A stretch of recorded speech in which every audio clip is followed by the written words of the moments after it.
Hey everyone, welcome back to the channel. So today we are tackling a question that's probably been sitting at the back of your mind if you are anywhere near the library and information science field right now. What does AI actually mean for us? Not the hype version, not the panic version, but the real one. This talk is called the Overdue promotion, and here's the thing, I'm not going to pretend AI hasn't changed the game. It has. But the way it's changed things might surprise you, because it's less about replacement and more about finally letting librarians do the work they were trained for all along. We'll look at hiring data, at what AI has already taken over, and at what still needs a human in the loop. Let's get into it. So let's start with some hard evidence, not opinion, actual hiring data. We looked at 800 job notices, and a really clear pattern showed up. On one side you've got the baseline expectations, your MLIS degree, UGC-NET and SET, familiarity with Koha and DSpace, and bibliometrics tools like Scopus and Web of Science. These are still there, still required, still the entry ticket.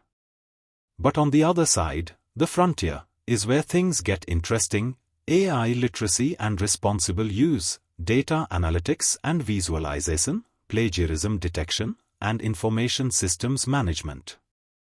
Here's the line that sums it all up: degrees get you shortlisted, but practical skills get you hired. That gap between baseline and frontier is exactly where this entire conversation lies. So the natural next question is, if AI is showing up in job notices like this, has it already started replacing us? Let's not dance around it. Can AI replace librarians? And honestly, the answer is yes. It already has. Partly. I know that's not the comforting answer you might have expected from someone who's spent a career in this field, but pretending otherwise doesn't help anyone. Some parts of the traditional librarian's job, the repetitive, high-volume, low-judgment parts, have quietly been absorbed by AI tools over the last couple of years. And that's not necessarily bad news. It just means we need to be precise about which parts of the job were replaced, and which parts were never really replaceable in the first place. That's exactly the distinction we are going to draw out next, because once you see the two columns side by side, the picture becomes a lot clearer, and honestly, a lot more reassuring. Here's the breakdown that I think every librarian needs pinned above their desk. On the AI side, the scale side, you've got fast keyword retrieval, compiling basic reading lists, and answering factual reference queries like hours or publication dates. Fair enough, machines are good at that. But look at what humans retain, what I'm calling the context side. Helping users who don't know what they actually need, that's a huge one, because half the time patrons can't even articulate their real question. Identifying foundational gaps in a student's literature framework. Evaluating sources for first-generation students who don't yet have the instincts to separate credible from questionable. And professional relationship building, which no chatbot is going to do for you. So if AI has taken the scale work, what's actually slowing institutions down from embracing this shift properly? Turns out, it's not the technology at all. This is what I call the AI misdirection, and I think it's the most underrated point in this entire talk. Picture a set of scales. On one side you've got adoption, and that's happening quietly, staff experimenting with ChatGPT, Gemini, Copilot, often without anyone officially signing off on it. On the other side sits governance, who decides, who's accountable, what happens to data privacy, what are the ethical boundaries. And that side of the scale is basically empty. Here's the line I want you to remember: adoption was never the hard part. Governance is. Everyone's been so focused on whether staff are using AI tools that almost nobody's asked who's actually responsible when those tools get something wrong. And that leads us straight into a trap that's easy to fall into if you are not paying attention. Let's talk about something I call the fluency trap. Picture a simple graph. On the vertical axis you've got AI's confidence and polish, and on the horizontal axis, AI's accuracy, which is variable. The dangerous zone is right up in that top left corner, very high confidence, but accuracy that could genuinely go either way. Just because it sounds polished doesn't make it right.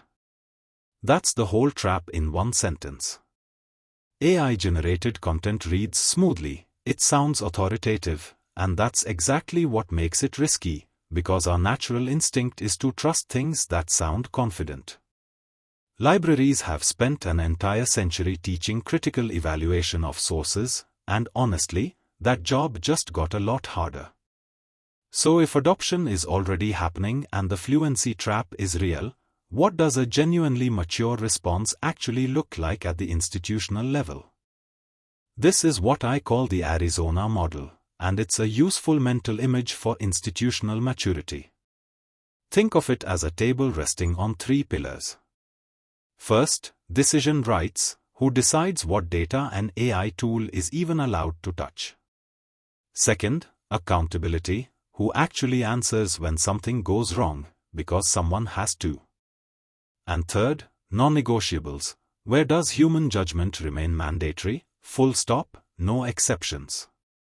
The big idea here is simple but powerful. A mature institution stops treating AI as just another gadget on the shelf and starts treating it as a structural governance question, the same way it would treat budget allocation or staffing policy. Once an institution gets that structure right, individual librarians still need their own day-to-day discipline. And that brings us to a workflow every one of us can start using right away.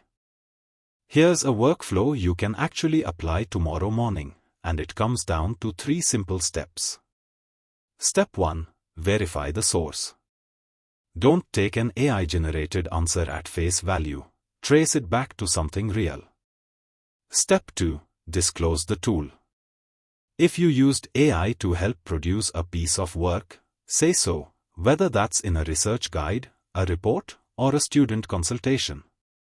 Transparency builds trust, and trust is the entire currency of our profession.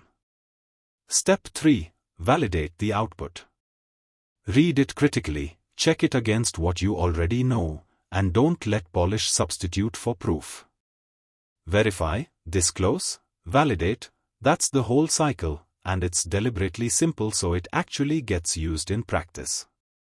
Of course, workflow discipline is one thing, but there's also a much bigger structural question looming over all of this, and it's a legal one. Let's shift gears and talk about the legal landscape, because it's moving fast and it directly affects how we handle AI-assisted work. First, the authorship requirement. Copyright generally requires human authorship, and fully AI-generated content simply lacks that protection. Second, ownership versus output. Just because an app's terms of service say you own the output, doesn't automatically mean you hold legal copyright over it. Those are 2 very different things. And third, the litigation landscape. There are already more than 150 AI-related lawsuits globally, and questions around fair use and licensing are still genuinely unresolved. My advice, and it's simple, keep records of your own creative contributions, because that documentation is what will protect you if these questions ever land on your desk. Now, stepping back from the legal weeds, let's zoom out to the bigger picture of what libraries are actually becoming. Picture 3 concentric circles. At the very center, the past, managing collections and providing access, the traditional core of the profession. The next ring out, the present, metadata automation, open science support, and trusted data stewardship. And the outer ring, the future, AI literacy, digital decision-making, and actively combating misinformation. The point of this image is that the role hasn't been replaced, it's expanded outward, ring by ring. Libraries aren't reacting to technology from a defensive crouch, they're actively guiding their communities through it, which is a very different posture. And that expanding circle is really the whole argument of this talk in visual form. So let's bring it all together with where I think this leaves us. So here's where I want to leave you. The question was never whether AI could replace librarians.